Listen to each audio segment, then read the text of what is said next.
Hello everyone, welcome back to Line Science Academy's online platform, and in today's session we are going to discuss current affairs of this week. So basically her session की तरह इस session में भी हम अपने daily के current affairs को discuss करते हैं, जहाँ पे हमारा जो सोर्स होता है वो द हिंदू और द इंडियन एक्सप्रेस और वेरियस करंट अफेयर्स की जो साइट्स होती हैं, रिलायबल साइट्स जो होती हैं, उनको सोर्स मान के करा जाता है. सो चलिए स्टार्ट करते हैं अपना डे 100 का session. First of all very congratulation to the viewers. आज हम अपना 100th सेशन आज इसमें हम सेलिब्रेट कर रहे हैं. बेसिकली मई में जब हमने ये स्टार्ट किया था तो मोटिव इसका यही था कि लाइक हम करंट अफेयर्स को, क्योंकि लॉकडाउन लग चुका था, तो किस तरीके से करंट अफेयर्स को व्यूअर्स तक पहुँचाएँ. तो जब स्टार्ट किया था तो नहीं सोचा था कि 100 तक पहुँचेंगे, और आज हम अपना 100th डे इसमें शूट कर रहे हैं. So it's a great achievement, bit small achievement but still achievement. So thanks to the viewers जो लोग कमेंट करते हैं, जो लोग क्वेश्चंस को अटेम्प्ट करते हैं, जो भी कमेंट सेक्शन में करते हैं या चाहे घर पे करते हैं, बट स्टिल अगर आपको ये सेशंस फ्रूटफुल लग रहे हैं तभी आज हम 700 डे तक पहुँच पाए हैं. सो आप सबको भी बहुत congratulation, thank you so much guys. और ये पहला सेशन डे 1 का जो हमारा सेशन था उसकी स्क्रीनशॉट है. सो बेसिकली जब हमने स्टार्ट किया था तो मैंने और अभिषेक का इसमें कंट्रीब्यूशन था, बट क्योंकि फिर लॉकडाउन लग गया था सो फिर हमें वर्क फ्रॉम होम करना पड़ा और फिर इस तरीके से ये हुआ.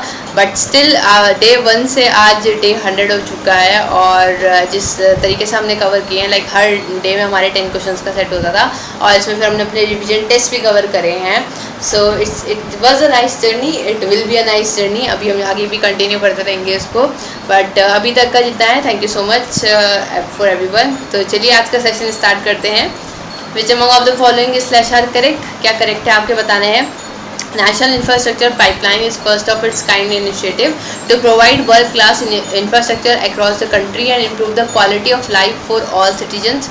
Covers both economic and social infrastructure project. आपको बताना है कि पहला स्टेटमेंट ये कह रहा है कि नेशनल इंफ्रास्ट्रक्चर पाइपलाइन जो है ये अपने में पहला इनिशिएटिव है. इसमें वर्ल्ड क्लास इंफ्रास्ट्रक्चर प्रोवाइड किया जाएगा अक्रॉस द कंट्री, जो कि क्वालिटी ऑफ लाइफ इंप्रूव करेगा सिटीजन्स की, और ये दोनों को कवर करता है. इकोनॉमिक और सोशल इंफ्रास्ट्रक्चर प्रोजेक्ट दोनों को कवर करता है. क्या ये सही है, क्या ये गलत है. ऑप्शन है A only, B only, both है नन, एंड आपका आंसर होगा बोथ. दोनों आंसर सही हैं. सो ये आपका अपने आप में पहला ऐसा इनिशिएटिव है जो इस तरीके का यहाँ पे आपने दोनों को कवर किया गया है. Economic and social infrastructure projects को कवर किया गया है.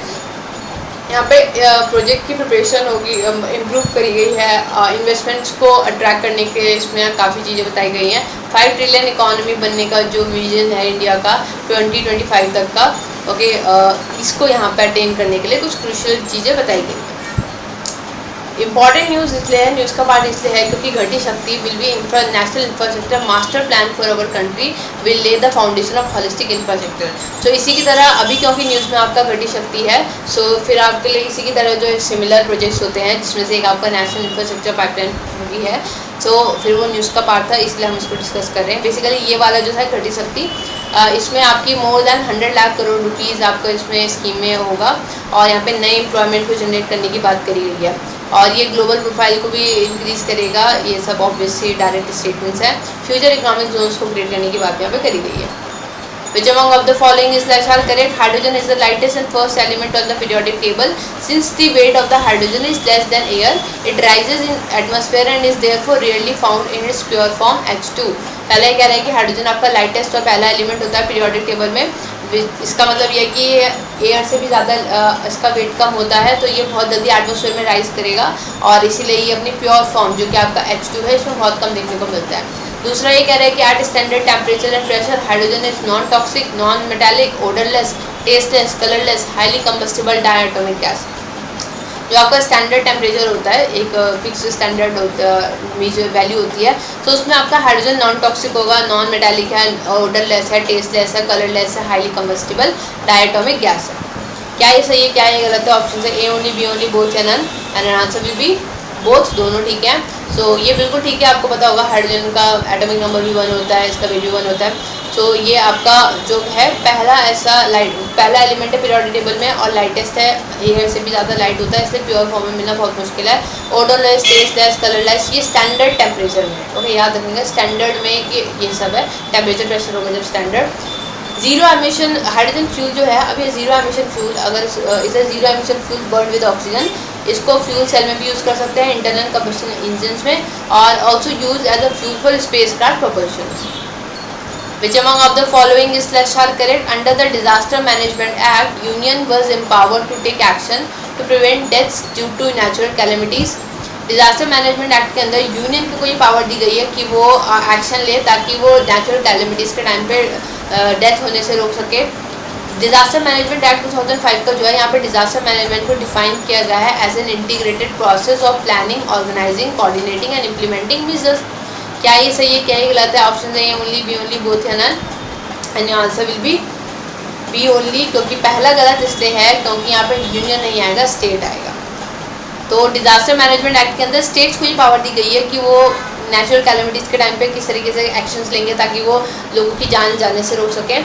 दूसरा डिजास्टर मैनेजमेंट एक्ट क्या है, तो यहाँ पे 2005 के एक्ट के अंदर यहाँ पे डिजास्टर मैनेजमेंट को डिफाइन किया गया है. जो planning, organising, coordinating, implementing measures होंगे उनको डिजास्टर मैनेजमेंट कहा गया है. प्रिवेंशन किससे अब ये प्लानिंग वो करेंगे? Prevention of threat of any disaster, reduction of risk of any disaster और its consequences, readiness to deal with any disaster, promptness in dealing with disaster, assessing the severity of the effects of any disaster, rescue and relief, rehabilitation and reconstruction. So ये सब इसमें ध्यान रखा जाएगा. India is associated with, आपको बताना है कि इंडिया इनमें से किस किस से एसोसिएटेड है. Sendai framework for disaster management, United Nation international strategy for disaster reduction, both A and B, neither A nor B. आपको बताना है इसमें से किससे आपका जो डिज़ास्टर इसमें से कौन सा आपका इंडिया से एसोसिएटेड है. और आपका आंसर होगा इसमें सी, विच मीन्स दोनों. तो इंडिया आपका Sendai framework for disaster risk reduction का भी सिग्नेटरी है और इंडिया आपका एज अ पार्टिसिपेटरी कंट्री भी है किसमें? United Nation international strategy for disaster reduction में. और अगर हम बात करें तो नेशनल डिजास्टर मैनेजमेंट प्लान, यहाँ पे आपका रोल और रिस्पॉन्सिबिलिटी डिफाइन करी गई है किस किस की? मिनिस्ट्रीज़ की, डिपार्टमेंट की, गवर्नमेंट्स की, अथॉरिटीज़ की, लोकल सेल्फ गवर्नमेंट्स की. फिर अगर हम और डीप पे जाते हैं तो नेशनल डिजास्टर मैनेजमेंट सर्विसेज जो कि आपके एनडीएमए के टाइम पे बनी थी, यहाँ पे आपके इस तरीके के टर्मिनल्स बनाने की बातें करी गई हैं. लैंडस्लाइड रिस्क मिटिगेशन स्कीम जो कि फाइनेंशियल सपोर्ट प्रोवाइड करेगी लैंडस्लाइड मिटिगेशन प्रोजेक्ट्स के लिए. Which among of the following is incorrect? Incorrect बताना है. Siachen Glacier is located on the East Karakoram range of Himalayas. It is the second longest glacier in the world's non-polar area. The Siachen Glacier lies immediately south of the Great Drainage Divide that separate the Eurasian plate from the Indian subcontinent. और आपके option last है आपका none of the above, क्योंकि आपको यहाँ पे incorrect बताना है. पहला कह रहा है कि सियाचिन ग्लेशियर जो है ये ईस्ट काराकोरम रेंज में पड़ता है. दूसरा ये दुनिया का सेकंड लॉन्गेस्ट ग्लेशियर है नॉन पोलर एरियाज़ में. तीसरा कह रहा है कि सियाचिन ग्लेशियर आपका south of the great drainage में पड़ता है जो कि आपका यूरेशियन प्लेट को इंडियन सब कॉन्टिनेंट से सेपरेट करता है. आंसर होगा आपका डी. सारे स्टेटमेंट सही हैं. न्यूज़ का पार्ट था क्योंकि टीम क्लॉ एक team of people with disabilities has remarked the journey upon a track to Siachen glacier on Independence Day. इसीलिए ये न्यूज़ में था क्योंकि डिसेबल्स की एक टीम यहाँ पे गई है. They will attempt a world record for largest group of people with disabilities to scale the highest battlefield. यहाँ पे वर्ल्ड रिकॉर्ड एक्सपीडिशन का पार्ट है ये. Operation blue freedom triple world record भी अंडरटेकन. ठीक, यहाँ पे टीम क्लॉ में आपके आर्म फोर्सेस भी, वेटरन्स भी हैं. The Son Chiraiya brand logo was launched by ministry of dash for marketing urban self help government products, self help group product. आपको बताना है सोन चिरैया ब्रांड और लोगो कौन सी मिनिस्ट्री के अंदर लॉन्च किया गया है ताकि सेल्फ हेल्प ग्रुप के प्रोडक्ट्स को मार्केटिंग कर सकें.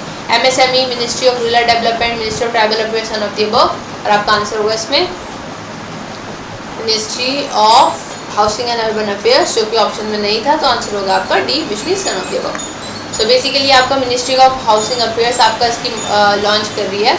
ओके, यहाँ पे और it will provide a setup in right direction for increase visibility and global access for the product made by the urban self help group women.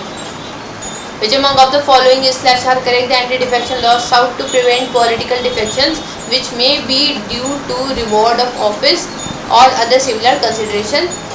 For this, the 10th schedule was inserted in the Constitution in 1995 by the 52nd Amendment Act. आपके options हैं ए only, B only, both या none. पहला ही कह रहा है कि anti defection आपका political defections को प्रिवेंट करने के लिए किया गया था। दूसरा 10th शेड्यूल आपको जो इंसर्ट किया गया था 1985 में किया गया था 52nd अमेंडमेंट एक्ट के थ्रू।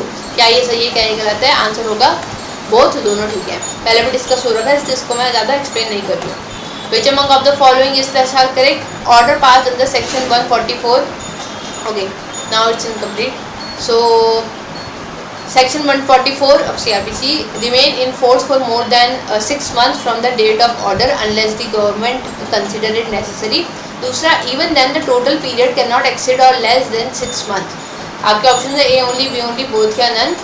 अगेन ये क्योंकि सेक्शन 144 आधा लिखा है, बट जो करंट अफेयर्स फॉलो कर रहे हैं पॉलिटी इन्होंने पढ़ी है, और क्योंकि ये काफ़ी इंपॉर्टेंट सेक्शन है, न्यूज़ का पार्ट रहता है, तो आई होप आप लोगों को कवर हो जाएगा।